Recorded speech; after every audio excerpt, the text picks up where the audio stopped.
Western civilization was nurtured and shaped 2,500 years ago in a small Greek state called Attica and its capital city, Athens. Yet in the early part of the 5th century BC, Athens nearly disappeared.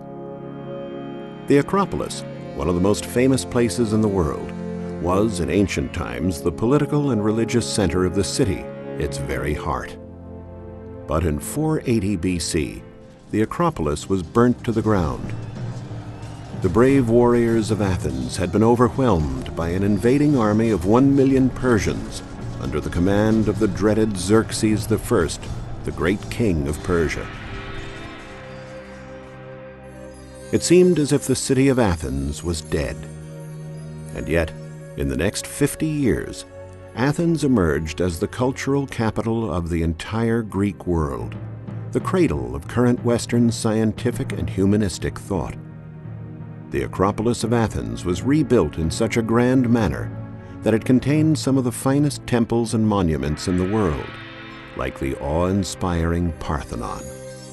How did Athens rise like a phoenix from the ashes to become one of the greatest cities in history?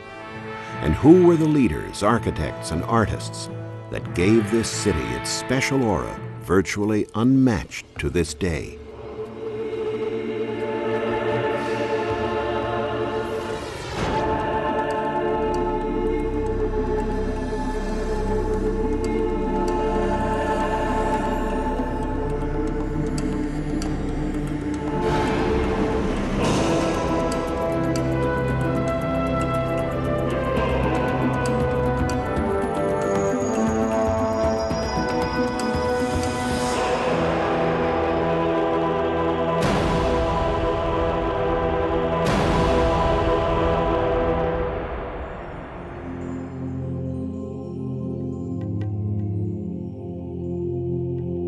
In 460 BC, after the Persians left Athens, a leader emerged who would enable the city to reach cultural and militaristic heights.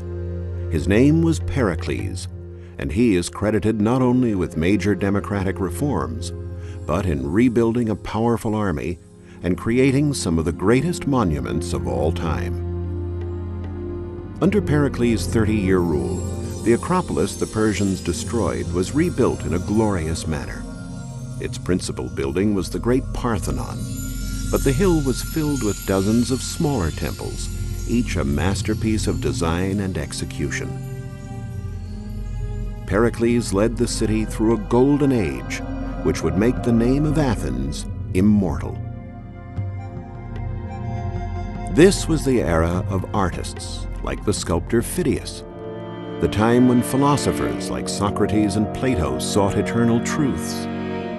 This was when Sophocles and Euripides created Western drama. The foundations were laid for almost every aspect of modern Western civilization, even sport.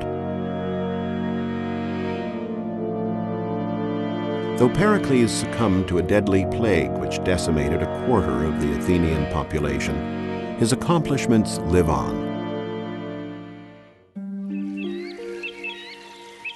Athens was the pinnacle of a dynamic which had been building for thousands of years. Greece is a land of contrasting, often spectacular landscapes. The ancient Greeks believed its woods and waters were populated by gods and goddesses and other supernatural creatures of every kind. In fact, the land was inhabited by a surprising range of very real creatures. The first people who came here arrived nearly 2,000 years before Christ, at the beginning of the Bronze Age.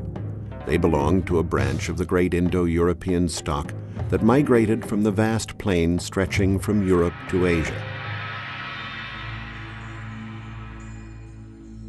The earliest Greeks were tribes of warriors who spoke the same language but fought incessantly, struggling for possession of the richest and most fertile land.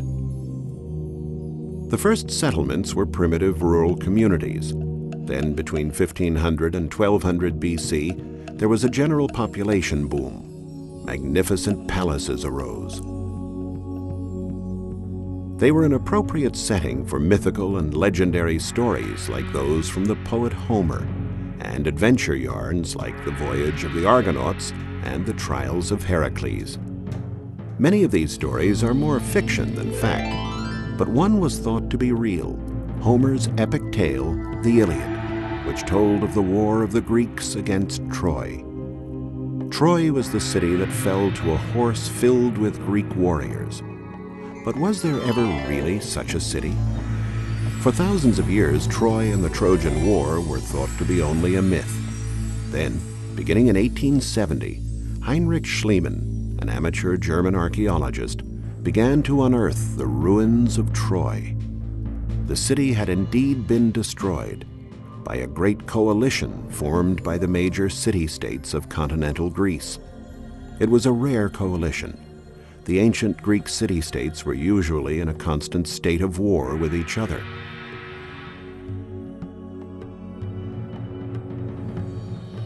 By the 5th century BC, there were about 4.5 million Greeks. It was at this time that Athens emerged as the most famous of the city-states. Athens still lives and thrives today. The modern city surrounds the Acropolis and the remains of the ancient city, showing thousands of years of continuous human habitation. Packed with a population of about 5 million people, it is often chaotic and polluted. Still, it is a living link to a vanished ancient world. In many places, the different periods the city has passed through are stacked one upon the other. But always, soaring majestically above the teeming city, was the eternal Parthenon and the other buildings of the Acropolis. The word Acropolis means the high part of a city, and in fact almost every city in ancient Greece had an Acropolis. Indeed, almost every city began as a settlement atop such a hill.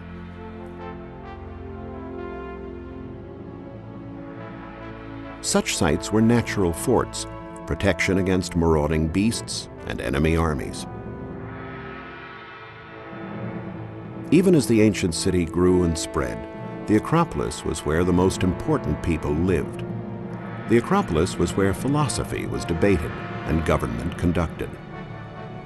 Most significantly, the Acropolis was where gods and goddesses were worshipped in mysterious sacred rites. In the Mycenaean period, around 1200 BC, the original huts were replaced by fortifications, which later legends said were built by mythical giants. In 450 BC, the Acropolis took on the architectural appearance that established it as the center of Greek culture. The magnificence of the Acropolis remained intact even after the decline of Athens following its defeat by Sparta. Later, in the 2nd century AD, the Romans added new walls and buildings, like the spectacular theater of Herodes Atticus. During Pericles' lifetime, Athens was at the height of its splendor. Yet even as great political and cultural events were unfolding, citizens could lead a comfortable, enjoyable daily life. Families thrived and people lived together in a period of relative bliss and peace.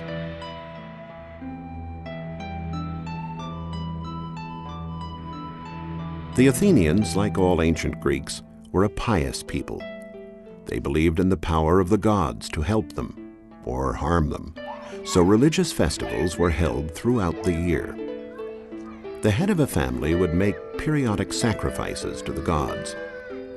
There were also special offerings made for particular occasions, as when a family member had fallen ill or was about to begin a dangerous journey.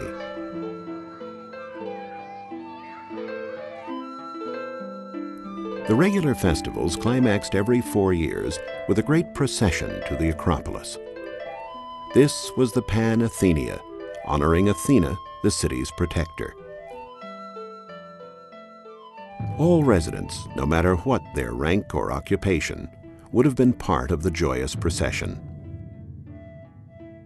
In the ceremony, 2 young virgins would offer the goddess a peplum, a rich gown trimmed with colorful embroidery. The procession would enter the Acropolis through the Propylaea, the monumental entrance designed by architect Mnesicles. In those ancient days, there was a picture gallery with paintings on canvas by Polygnotus and a nude Venus by painter Apelles. All these masterpieces disappeared long ago. After passing the Propylaea, worshippers would go to the inner square. Here stood Athena as warrior, Athena Promachos, 25 feet tall with a golden spear and helmet. It is one of the first statues of Athena. On the right, behind the sacred wall of the Temple of Artemis, one would catch a glimpse of the Parthenon, a perspective which survives today. In ancient times, this building held a curious statue, Athena Apteros. Apteros means without wings. The Athenians said her wings had been removed so that the goddess couldn't flee the city. It's the work of architect Callicrates, a real marble masterpiece, sculpted during a truce between one of the many battles of Athens and its eternal rival, Sparta. A woman at this time, between 421 and 406 BC, might not have been allowed to enter this building, the Erechtheum, the most sacred temple on the Acropolis. It housed the city's most important relics, including an olive tree said to have been given by Athena. Here also were believed to be the tombs of Erechtheus and Cecrops, mythical founders of the city. And finally, the Palladium, the most venerated image of Athena, a wooden statuette that simply appeared magically one day. Today, the building's most famous feature is this porch of the Caryatids. Defaced by the ravages of time, these images may well have been portraits of women revered for their beauty, who lived and died here over 2,000 years ago. From microscopic paint chips, archaeologists have reconstructed something of their original vitality. Of course, of all the structures on the Acropolis, the Parthenon, dedicated to the goddess Athena Parthenos, remains the most famous. 100 feet wide and 230 feet long, it has 8 columns on the facades and 17 on each side. Construction began in 447 BC, and archaeologists believe it took 15 years to complete. The spotless marble came from nearby quarries and changes color depending on how the light shines on it. The Parthenon survived largely intact until 1687 AD, when a Turkish army used it to store ammunition, and there was a shattering explosion. Though accidents and pillaging have taken their toll, the glory survives. Archaeological reconstruction allows us to see these treasures as they were meant to be seen thousands of years ago. A look at the eastern gable shows scenes of the mythical battle for control of Athens, between the goddess Athena and Poseidon, god of the sea, which, according to mythology, was fought on the Acropolis. Wonderful as the exterior of the Parthenon was, the real meaning of the Parthenon lay inside. The Parthenon celebrated one of Athena's most revered aspects, Athena as virgin. The statue of Athena inside the temple is, by all accounts, one of the most glorious lost treasures of the ancient world. Made of gold and ivory, it was over 40 feet tall. It was so expensive, the cost to build it was enough to outfit 300 warships. Its sculptor, Phidias, was said to have been inspired by the actual presence of the goddess in his studio as he worked. But the exorbitant price so angered the Athenians that Phidias was forced to go into exile for the rest of his life. The statue remained in place until 426 AD. Then an invading army took it to far-off Constantinople, where it was destroyed in a fire which also consumed most of the city. Archaeologists know a lot about it through the so-called statuette of Varvakion, a small reproduction of the Hellenistic period. For countless centuries, Athens and the Acropolis were a beacon for travelers throughout the ancient world. Many were on their way to Delphi, a holy place just northwest of Athens. There was a great temple here dedicated to the god Apollo. Delphi was also the site of a mystic oracle who gave cryptic glimpses of the future. Today, archaeologists experiment with techniques duplicating those available to the ancients, trying to determine just how the marble used at Delphi was brought here and put into place.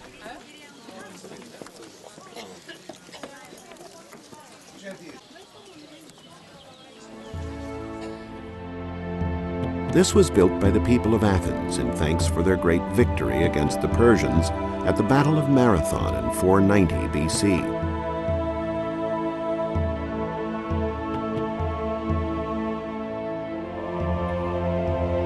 Once these rooms were heaped with shields and spears wrested from the Persians, and devotional statues made of gold and silver.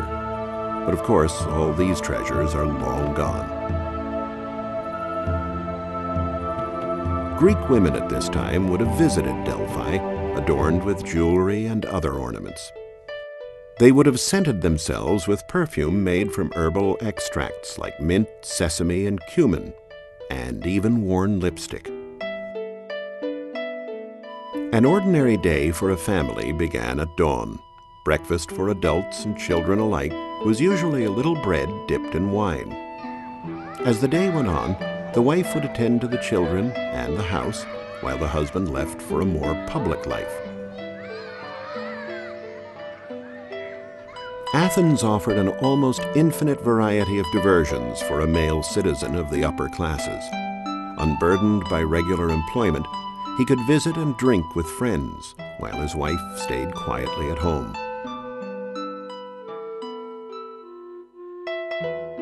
The men did do the shopping in an area called the Agora, offering a huge variety of goods: household utensils, vegetables, wine, toiletries, pottery, leather and wooden objects, miraculous herbs, and medicines. Inevitably, coins were dropped, rolled away, lost, and then found thousands of years later. They have proven that goods were paid for with both local currency and the coins of other city-states. Undoubtedly, the bargaining was vigorous. Another of the living links between ancient and modern Athens is the market in the city's Monasteirakis district. Then as now, it was a huge chaotic bazaar where you could buy just about anything. 200 years before Christ, one writer said, "In Athens they sell everything in one place. All sorts of figs, bunches of grapes, turnips, pears, apples, and fish from every sea, lamb, animal entrails, myrtle berries, water clocks, chickpeas, cow colostrum pudding, and honeycombs." Even if one was of moderate income, the family would still have fish and beans, as well as lots of onions, cheeses, and garlic on the table at mealtime. The wine of the ancient Greeks had a high alcohol content, so it was diluted for serving. 1 part wine to 5 parts water. Mixing was done in large bowls and often flavored with scents like thyme, mint, and cinnamon. Outside the home, wine was a crucial social bond, particularly at the symposium. The word symposium literally means to drink together. Wives were not permitted to attend the symposiums of ancient Greece, but there were women present. They were courtesans, well-trained girls whose charms included dancing, music, and the reciting of comic and erotic poetry.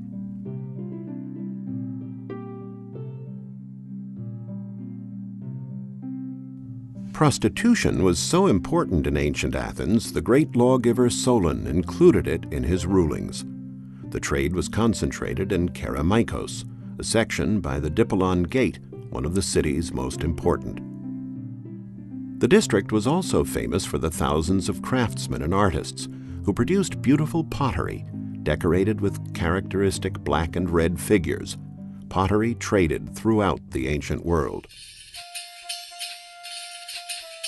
Pottery production was a key component of the economic life of the ancient world, much like the automobile industry today.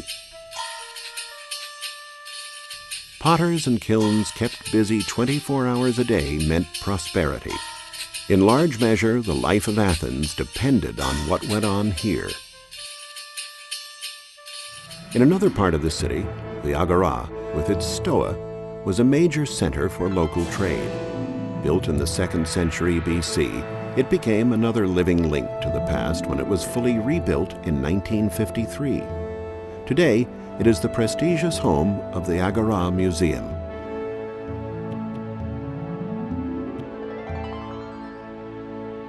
The stoa, a building with great colonnades and stores for retail sales, not only housed a 2-story shopping center, but was also the site where many philosophers of ancient Athens gave their lectures.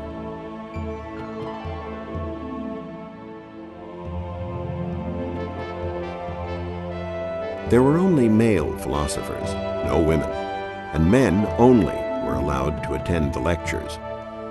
Women were believed to be incapable of rational thought.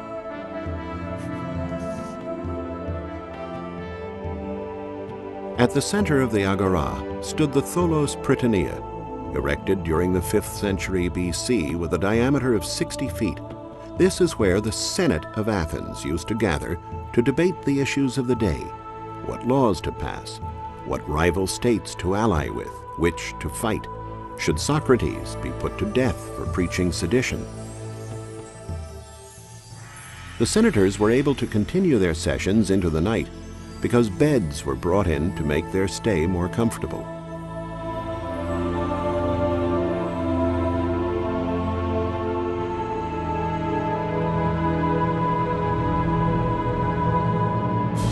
The Thesion dominated the entire area. Although it was built during the time of Pericles, it remains in remarkably good condition. In large part, this is because of its conversion in the 5th century AD into a Christian church dedicated to St. George. It has 6 columns on the facade and 13 on each side. The building's conversion to Christianity did not affect the embellishments celebrating pagan heroes like Theseus and Hercules. There used to be a sacred area dedicated to the most important Greek gods where the subway now passes. The site was considered the center of Athens. All distances were measured from an altar that stood here. Workers building the subway found sparse fragments which, together with contemporary accounts, allowed archaeologists to envision the site as it was then. The altar was surrounded by a low, square wall. Drinking fountains were situated at the 2 entrances to allow visitors to cool down, and a small altar was in the middle. Further on is the stoa of Zeus Eleutherius, another place where men like Socrates and Plato developed the philosophies which would shape Western thought. Today, city managers are assessing the feasibility of a project to restore the precious ancient site. In a sense, vast reaches of time are condensed in a place like Athens, the bustling present and the distant past coexisting as one. Athens, which survived the Persians and the plague and all the assaults that followed. Athens, the stage for endless human drama, thousands of years connected by the concerns of countless humans, mothers sending their children out into the uncertainties of an ever-changing world. Athens, the city of philosophers and artists, extraordinary people. Athens, favorite of the gods and goddesses. Athens, the favorite of time.